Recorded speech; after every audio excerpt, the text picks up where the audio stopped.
കേരളത്തിൻ്റെ പണം മാത്രമല്ല, കേരളത്തിലെ SFIയുടെ ചില തിരഞ്ഞെടുത്ത വിദ്യാർത്ഥികളെയും ബ്രസീലിലേക്ക് അയക്കുകയാണ്.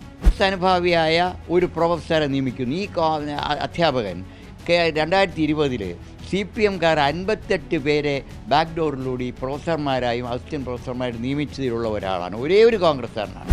അപ്പോൾ കേരള സർവകലാശാല ഫണ്ടിൽ നിന്നും 2021 17 ലക്ഷം രൂപ 20,000 രൂപയ്ക്ക് പകരം നൽകിയതിന് ശേഷം അത് ഹഷപ്പ് ചെയ്ത് വെച്ചേക്കുക. അദ്ദേഹത്തിന് 20,000 രൂപയ്ക്ക് പകരമുള്ള ഡോളർ കൊടുത്തിട്ട് ആ 20,000 ഡോളർ തിരികെ സർവകലാശാല ഫണ്ടിലേക്ക് അയച്ചു എന്ന് റിപ്പോർട്ട് കൊടുത്തിരിക്കുന്നു. പക്ഷേ 3 കൊല്ലമായിട്ടും ആ പണം സർവകലാശാല അക്കൗണ്ട് വന്നിട്ടില്ല. തിരുവനന്തപുരം കണ്ടോൺമെൻറ് പോലീസ് സ്റ്റേഷൻ കൊടുത്തപ്പോൾ ഇതിൻ്റെ പരിധി കാര്യവട്ടം പോലീസ് SHO ആണെന്ന രീതിയിൽ കേസ് അങ്ങോട്ടേക്ക് മാറ്റി. SHO ഇന്ന് ഇത്രയും നാളായിട്ടും ഇതിനെക്കുറിച്ച് അന്വേഷണം നടത്താനോ അവിടെയുള്ള ബന്ധപ്പെട്ട ഉദ്യോഗസ്ഥരെയോ ബാങ്ക് ഉദ്യോഗസ്ഥരെയോ അല്ലെങ്കിൽ ഈ ലാറ്റിൻ അമേരിക്കൻ സെൻറ്ററിൻ്റെ ഡയറക്ടറെ ചോദ്യം ചെയ്യാൻ പോലും തയ്യാറായിട്ടില്ല. ഇത് വളരെ സീരിയസ് ആയിട്ടുള്ള കാര്യമാണ്. ഇത് രാജ്യദ്രോഹ കുറ്റമാണ്. ഇതിനെക്കുറിച്ച് അടിയന്തരമായി കേന്ദ്ര ഏജൻസി അന്വേഷിക്കണം.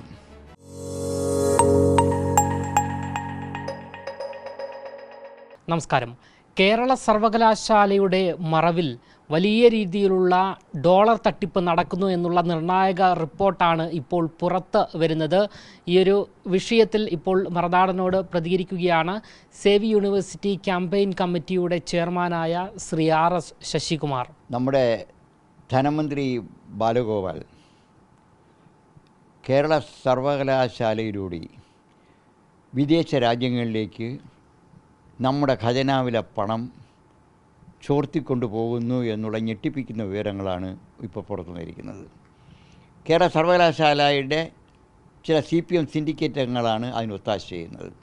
ഈ അടുത്ത കാലത്ത് കൺട്രോളർ ആൻഡ് ഓഡിറ്റർ ജനറൽ CAGയുടെ റിപ്പോർട്ടിലൂടെയാണ് ഈ കാര്യങ്ങൾ പൂർണ്ണമായും ബോധ്യപ്പെട്ടത്. ഇവർ തട്ടിപ്പാണെന്നും ബോധ്യപ്പെട്ടത്. അതിന് നമ്മുടെ ധനമന്ത്രി തന്നെയാണ് മുൻകൈ എടുത്തിരിക്കുന്നത്. അതിന് കേരളവും ലാറ്റിൻ അമേരിക്കൻ രാജ്യങ്ങളും തമ്മിൽ രാഷ്ട്രീയമായും സാമൂഹികമായിട്ടുള്ള സമാനതകളുണ്ടെന്നും അതുകൊണ്ട് ലാറ്റിൻ അമേരിക്കൻ രാജ്യങ്ങളുമായി കൾച്ചറൽ എക്സ്ചേഞ്ച് പ്രോഗ്രാം വിദ്യാഭ്യാസ കാര്യങ്ങൾ വിദ്യാർത്ഥികളെ കൈമാറ്റം ചെയ്യുന്നതിന് പണം അനുവദിക്കുന്നു എന്നുള്ള പേരിലാണ് 2 കോടി രൂപ കേരള സർവകലാശാലയ്ക്ക് അനുവദിച്ചത്.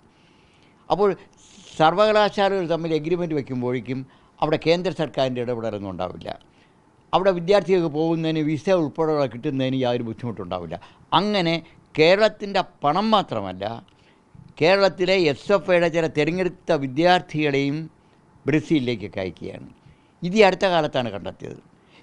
നടന്ന സംഭവം 2023 കേരളത്തിലെ സർവകലാശാല ആരംഭിച്ച ലാറ്റിൻ അമേരിക്കൻ സെൻറ്ററിന് 2 കോടി രൂപ അനുവദിക്കുന്നു. കേരള സർവകലാശാലയിൽ വിവിധ സെൻറ്ററുകളുണ്ട്. അതിനെല്ലാം പരമാവധി ഒരു 5 ലക്ഷം രൂപയാണ് അവിടെ ഒരു വർഷത്തെ ബഡ്ജറ്റ് പ്രൊവിഷൻ. അവിടെയാണ് ലാറ്റിൻ അമേരിക്കൻ സെൻറ്ററിന് 2 കോടി രൂപ അനുവദിക്കുന്നു. ഈ ലാറ്റിൻ അമേരിക്കൻ സെൻറ്ററിൻ്റെ അധിപനായി HOD ഗിരീഷ് കുമാർ എന്നുള്ള ഒരു പ്രൊഫസറെ നിയമിക്കുന്നു. ഈ പ്രൊഫസർ എന്ന് പറയുന്നയാൾ കോൺഗ്രസ് അനുഭാവിയാണ്.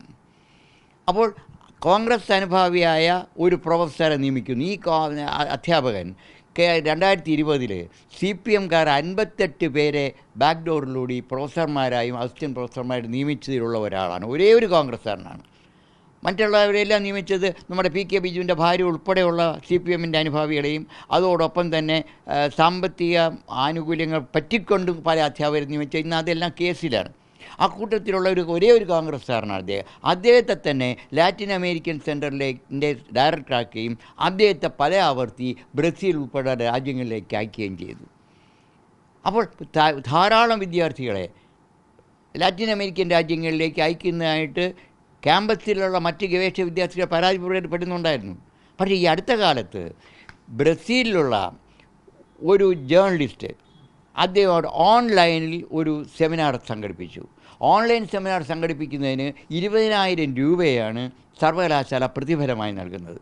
അപ്പോൾ $20,000 എന്ന് പറയുമ്പോഴത്തേക്കും പരമാവധി ഒരു $230 നൽകേണ്ടത്.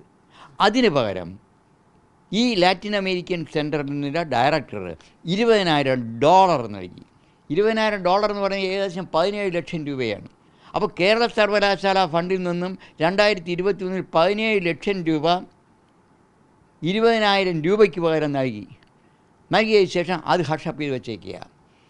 അതിനെക്കുറിച്ച് നിരന്തരം അന്വേഷണം നടത്താൻ കേരള സർവകലാശാലയിൽ ആരും തന്നെ തയ്യാറായില്ല. വളരെ വൈകിയാണ് സിൻഡിക്കേറ്റിൻ്റെ ഒരു കമ്മിറ്റിയെ രൂപീകരിക്കേണ്ട ഒരു സ്ഥിതി വന്നു ഇവിടുത്തെ ലോക്കൽ ഓഡിറ്റിൻ്റെ ഭാഗമായിട്ട്. ആ കമ്മിറ്റി എന്ന് പറയുന്നത് CPMൻ്റെ സിൻഡിക്കേറ്റ് അംഗങ്ങളായ ഒരു മുരളീധരൻ പിള്ളയും ഷിജു ഖാനും അധ്യാപക സംഘടനാ നേതാവായ നസീബുമാണ്. അവരന്വേഷണം നടത്തിയിട്ട് ഇവിടെ അധ്യാപകരുടെ ഭാഗത്തുള്ള കുഴപ്പമൊന്നുമില്ല എന്നും ബാങ്ക് തെറ്റായ രീതിയിൽ 20,000 രൂപ ബ്രസീലിലേക്ക് ട്രാൻസ്ഫർ ചെയ്യാൻ പറഞ്ഞതിന് പകരം US ഡോളറായിട്ട് അമേരിക്കൻ ബാങ്കിന് $20,000 സ്റ്റേറ്റ് ബാങ്ക് കൊടുത്തു എന്നുള്ള റിപ്പോർട്ടാണ് വന്നത്. അപ്പോൾ അതുകൊണ്ട് ബാങ്കിൽ നിന്ന് ഈ തുക ഈടാക്കണം. വാസ്തവത്തിൽ യൂണിവേഴ്സിറ്റി അത് വിശ്വസിച്ചു. ബാങ്കിലെ ഒരു മാനേജറിൽ നിന്ന് ഒരു കത്ത് വാങ്ങിച്ചിട്ടുണ്ട്, ഞങ്ങൾക്കൊരു തെറ്റ് പറ്റി, ആ പണം റിവേഴ്സ് ചെയ്യാൻ വേണ്ട നടപടികളെടുക്കാം. സാധാരണ ഒരിക്കലും ബാങ്കിന് തെറ്റുപറ്റാറില്ല. അങ്ങനെയാണെങ്കിൽ ആ ബാങ്ക് ആ പണം ഈ സർവകലാശാലയിൽ തരാൻ ബാധ്യസ്ഥമാണ്. അതിനു പകരം ഇതിൻ്റെ ഡയറക്ടർ നേരിട്ട് ബ്രസീലിൽ പോകുന്നു. ബ്രസീലിൽ ചെന്ന് ഈ പണം കൈപ്പറ്റിയ ഉദ്യോഗസ്ഥനെ കണ്ടുവെന്നും അദ്ദേഹത്തിനോട് പണം റിവേഴ്സ് ചെയ്യാൻ ആവശ്യപ്പെട്ടു എന്ന് പറയും. അങ്ങനെ ഇവിടെയുള്ള നമ്മുടെ ഭാഗത്തുള്ള വീഴ്ചയാണെങ്കിൽ, ബാങ്കിൻ്റെ ഭാഗത്തുള്ള വീഴ്ചയാണെങ്കിൽ ബാങ്കാണ് അതിൻ്റെ ഉത്തരവാദിത്വം എടുക്കേണ്ടത്. നമ്മുടെ ഭാഗത്തുള്ള വീഴ്ചയാണെങ്കിൽ സർവകലാശാലയാണ് നടപടി എടുക്കേണ്ടത്. ഈ പ്രൊഫസർ അവിടെ ചെല്ലുകയും അദ്ദേഹത്തിന് 20,000 രൂപയ്ക്ക് പകരമുള്ള ഡോളർ കൊടുത്തിട്ട് ആ $20,000 തിരികെ സർവകലാശാല ഫണ്ടിലേക്ക് അയച്ചു എന്ന് റിപ്പോർട്ട് കൊടുത്തിരിക്കുന്നു. പക്ഷേ 3 കൊല്ലമായിട്ടും ആ പണം സർവകലാശാല അക്കൗണ്ടിൽ വന്നിട്ടില്ല. ഇതിൽ നിന്നും വളരെ വ്യക്തമാണ്. ഇത് വൈകിയാണെങ്കിലും കൺട്രോളർ ആൻഡ് ഓഡിറ്റർ ജനറലുടെ ഓഡിറ്റ് കഴിഞ്ഞപ്പോൾ അവരുടെ റിപ്പോർട്ടിനകത്ത് പറഞ്ഞിരിക്കുന്നത് പണം ദുരുപയോഗം ചെയ്തു. $20,000 ആണ് ഇവിടെ നിന്ന് കൈമാറ്റം ചെയ്തത്. കേരള സർവകലാശാല പരാതി ഓംബുഡ്സ്മാൻ കൊടുത്തപ്പോൾ ബാങ്ക് ഓംബുഡ്സ്മാൻ അത് പരിശോധിച്ചപ്പോൾ പരിശോധനയിൽ $20,000 നൽകാനാണ് സർവകലാശാല ഫോമിൽ ഒപ്പിട്ട് നൽകിയിരിക്കുന്നതെന്നും അതുകൊണ്ട് ബാങ്ക് $20,000 നൽകി തെറ്റില്ല എന്ന് വിധിച്ചാൽ അതിൻ്റെ ഉത്തരവാദി ആരാ? ഇതാരും അറിയാതെ കേരള സർവകലാശാല 17 ലക്ഷം രൂപ ബ്രസീലിലേക്ക് കടത്തി. അതോടൊപ്പം തന്നെ 2 കോടി രൂപ ചെലവിട്ടിരിക്കുകയാണ്. വളരെ ഗുരുതരമായ വിഷയമാണ്. ഈ വിഷയം വാസ്തവത്തിൽ ഒരു രാജ്യദ്രോഹ പ്രവർത്തനമായിട്ടാണ് ഞാൻ കാണുന്നത്. വൈസ് ചാൻസലർ ഈ കാര്യങ്ങൾ അറിഞ്ഞു. സിൻഡിക്കേറ്റിൽ ഈ ബാങ്കിൻ്റെ ഭാഗത്തുള്ള ലാപ്സാണെന്ന രീതിയിൽ റിപ്പോർട്ട് കൊണ്ടുവന്നപ്പോഴത്തേക്കും VC അത് എടുത്തു. അതല്ല, ഇതിൻ്റെ സത്യാവസ്ഥ പരിശോധിക്കുന്നതിന് വേണ്ടി കേരള പോലീസിന് കേസ് കൈമാറി. ഇന്നേക്ക് 6 മാസമായി. പോലീസുകാർ അന്വേഷണം നടത്തുന്നില്ല. തിരുവനന്തപുരം കണ്ടോൺമെൻറ് പോലീസ് സ്റ്റേഷൻ കൊടുത്തപ്പോൾ ഇതിൻ്റെ പരിധി കാര്യവട്ടം പോലീസ് SHO ആണെന്ന രീതിയിൽ കേസ് അങ്ങോട്ടേക്ക് മാറ്റി. SHO ഇന്ന് ഇത്രയും നാളായിട്ടും ഇതിനെക്കുറിച്ച് അന്വേഷണം നടത്താനോ അവിടെയുള്ള ബന്ധപ്പെട്ട ഉദ്യോഗസ്ഥരെയോ ബാങ്ക് ഉദ്യോഗസ്ഥരെയോ അല്ലെങ്കിൽ ഈ ലാറ്റിൻ അമേരിക്കൻ സെൻറ്ററിൻ്റെ ഡയറക്ടറെ ചോദ്യം ചെയ്യാൻ പോലും തയ്യാറായിട്ടില്ല.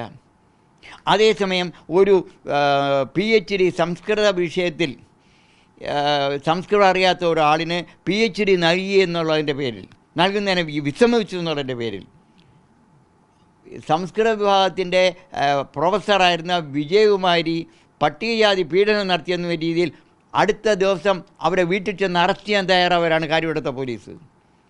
അത്രയും ശുഷ്കാന്തി കാണിക്കുന്ന പോലീസ് കേരള സർവകലാശാലയുടെ 17 ലക്ഷം രൂപ തട്ടിക്കൊണ്ടുപോയതിനെക്കുറിച്ച് അന്വേഷിക്കാൻ തയ്യാറായിട്ടില്ല. അപ്പോൾ ഇത് ഗവൺമെൻറ്റും CPMും സിൻഡിക്കേറ്റ് അംഗങ്ങളും ചേർന്നുള്ള ഒരു ഗൂഢശ്രമമാണ്. ഇത് വളരെ സീരിയസ് ആയിട്ടുള്ള കാര്യമാണ്. ഇത് രാജ്യദ്രോഹ കുറ്റമാണ്. ഇതിനെക്കുറിച്ച് അടിയന്തരമായി കേന്ദ്ര ഏജൻസി അന്വേഷിക്കണം. ഈ പണം സർവകലാശാലയിലെ ഉദ്യോഗസ്ഥന്മാരുടെ ഉത്തരവാദിത്വത്തിൽ ചെലവാക്കിയാണെങ്കിൽ ആ പണം ബന്ധപ്പെട്ട ഉദ്യോഗസ്ഥരിൽ നിന്ന് ഈടാക്കണം. അതല്ലാതെ കേരളത്തിൻ്റെ ഖജനാവ് മറ്റ് രാജ്യങ്ങളിൽ കൊള്ളയടിക്കാൻ ബാലഗോപാൽ ഉൾപ്പെടെയുള്ളവരെ അനുവദിക്കാൻ പാടില്ല. ഈ വിഷയത്തിൽ കേരള സർവകലാശാല വൈസ് ചാൻസലർ പോലീസിന് ഉൾപ്പെടെ പരാതി നൽകിയിട്ടും യാതൊരുവിധ നിയമ നടപടിയും സ്വീകരിക്കുന്നില്ല.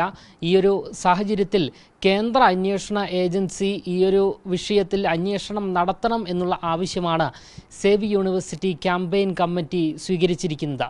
ക്യാമറമാൻ അഖിൽ അശോകിനൊപ്പം അമൽ രുദ്ര, മറുനാടൻ മലയാളി, തിരുവനന്തപുരം.